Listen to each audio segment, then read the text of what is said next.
Syria एक प्राचीन भूमि है जिसने पूरे विश्व इतिहास में एक प्रमुख भूमिका निभाई है। हजारों साल पहले सीरिया पर कई शासकों ने शासन किया है, जिनमें मिस्र, असीरियन, यूनानी, Roman, बीजांटिन, Umayyad, Abbasid, Fatimid, Seljuk, तुर्क, ज़ेंगिद, अयूबिद, मामेलुक, ओटोमन और अंत में अप्रैल 1946 में स्वतंत्रता प्राप्त करने से पहले फ्रांसीसी शामिल हैं। इस लंबे और समृद्ध इतिहास के परिणामस्वरूप सीरिया में धर्मों और जातियों की विविधतापूर्ण मोज़ेक का निर्माण हुआ। सीरिया की आधुनिक सीमाएं 1916 की साइक्स-पिकोट संधि द्वारा बनाई गई थी, जिस पर ब्रिटिश और फ्रांसीसी सरकारों ने ओटोमन साम्राज्य की अंतिम हार की प्रत्याशा में बातचीत की थी। 1918 में ब्रिटिश सेना के साथ एक संयुक्त मिशन में ओटोमन से देश का नियंत्रण जीतने के बाद प्रिंस फैसल द्वारा दमिश्क में राजशाही स्थापित करने के प्रयासों के बावजूद फ्रांस ने 1920 में मेसालोन की लड़ाई के बाद सीरिया में अपना शासनादेश लागू कर दिया। फ्रांसीसी अधिकारियों ने बाद में राष्ट्र संघ की स्वीकृति प्राप्त की। उन्होंने सीरिया को कई राज्यों में विभाजित किया, जिन्हें एक संघीय प्रणाली के तहत एक साथ लाया गया, जो 2 दशकों तक चला, जब तक कि देश स्वतंत्रता से पहले फिर से एकजुट नहीं हो गया।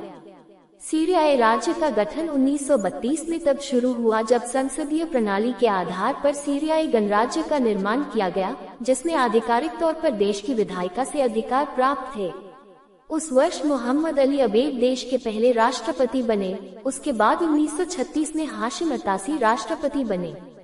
फिर भी फ्रांसीसी वर्चस्व के खिलाफ सीरिया के भीतर प्रतिरोध जारी रहा, खासकर 1936 की संधि को मंजूरी देने में फ्रांस की विफलता के बाद, जिसमें अंततः स्वतंत्रता का वादा किया गया था। और तथ्य यह है कि 1939 में एक मनगढ़ंत जनमत संग्रह के बाद उत्तर पश्चिमी प्रांत अलेक्जेंड्रेटा को तुर्की को सौंप दिया गया था। सीरियाई और फ्रांसीसी जनादेश प्राधिकरण के बीच शत्रुता की यह स्थिति द्वितीय विश्व युद्ध के अंत तक जारी रही। उस समय तक एक अंतर्राष्ट्रीय समझौता हो चुका था, जिसके तहत फ्रांस ने अपने सैनिकों को वापस बुला लिया और परिणामस्वरूप सीरियाई राष्ट्रपति शुक्री कुवतली ने 17 अप्रैल 1946 को स्वतंत्रता की घोषणा की। इस दौरान सीरिया को सीमित सरकारी हस्तक्षेप के साथ एक मुक्त बाजार अर्थव्यवस्था माना जाता था।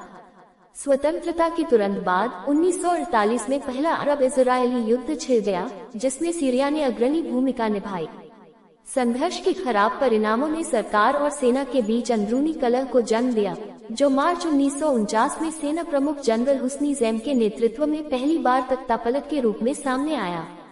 राष्ट्रपति पद संभालने के बावजूद ज़ैम प्रशासन केवल 138 दिनों तक ही चल पाया।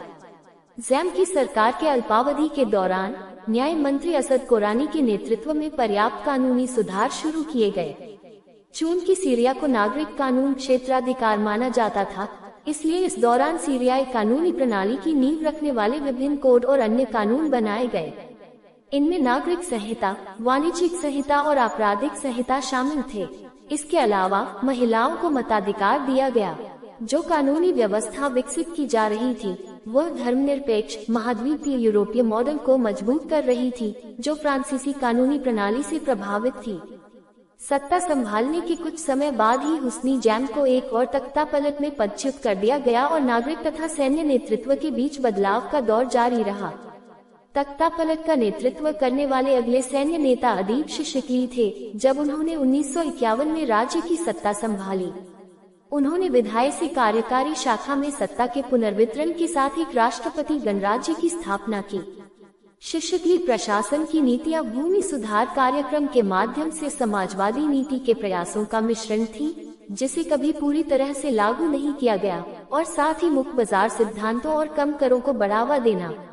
ऐसा प्रतीत होता है कि सरकार परिस्थितियों के आधार पर एक व्यवहारिक दृष्टिकोण अपना रही थी, खासकर तब जब देश में समाजवादी विचारधारा के समर्थक बढ़ रहे थे। इस अवधि के दौरान परिणामों में से एक सार्वजनिक क्षेत्र की निरंतर वृद्धि थी, जो आने वाली सरकारों की पहचान बन गई। सेना में विभाजन और लोकप्रिय अशांति ने अंततः 1954 में अदीब शिशिकली के इस्तीफे का कारण बना।